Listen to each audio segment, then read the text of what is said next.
What if one small habit you've been told is normal after retirement is quietly changing your brain, your heart, and even how long you live?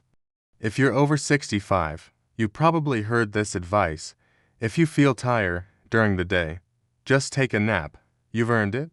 But here's the mystery no one explains. Why do large American health studies show that excessive daytime sleeping in seniors is often linked to faster cognitive decline, higher disease risk, and even earlier death?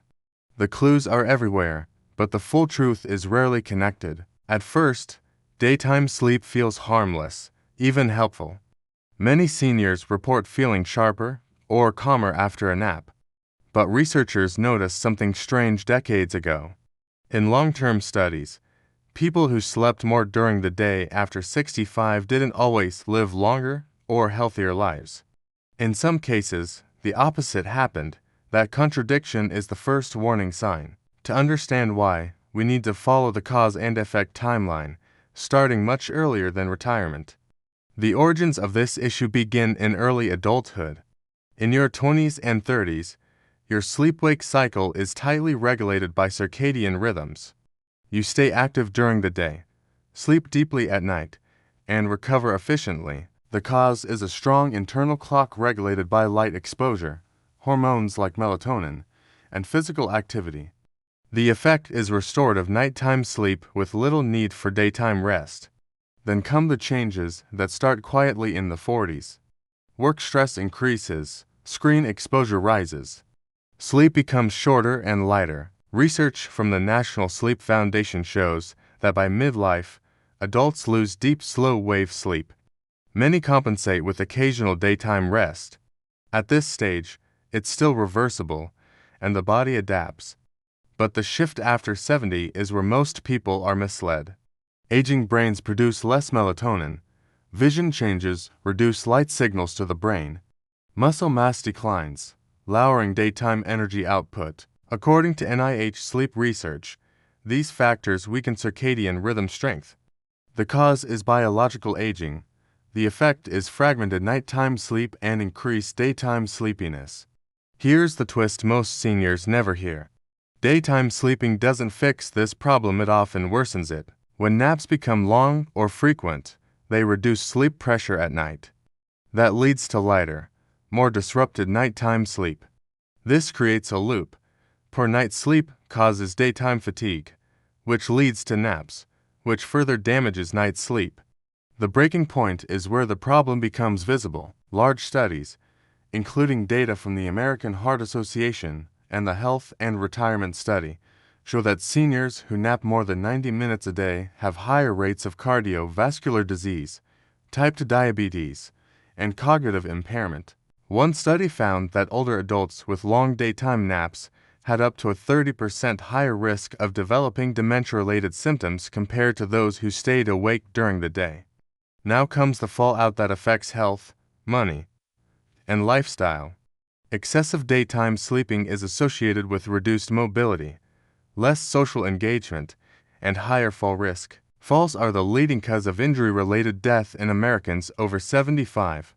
More naps often mean less movement. Less movement means muscle loss. Muscle loss leads to instability, higher medical costs, and loss of independence. The chain reaction is clear. There's also a financial effect. Medicare data shows that seniors with disrupted sleep patterns use more healthcare services annually, more doctor visits, more medications, more hospitalizations. What feels like just resting quietly increases long-term costs. So, why do seniors keep doing it? Because of failed fixes based on old advice? For decades, rest was prescribed as the answer to fatigue. Doctors once believed that older adults simply needed more sleep. Newer sleep science shows that while sleep quality changes with age, total sleep needs don't increase dramatically.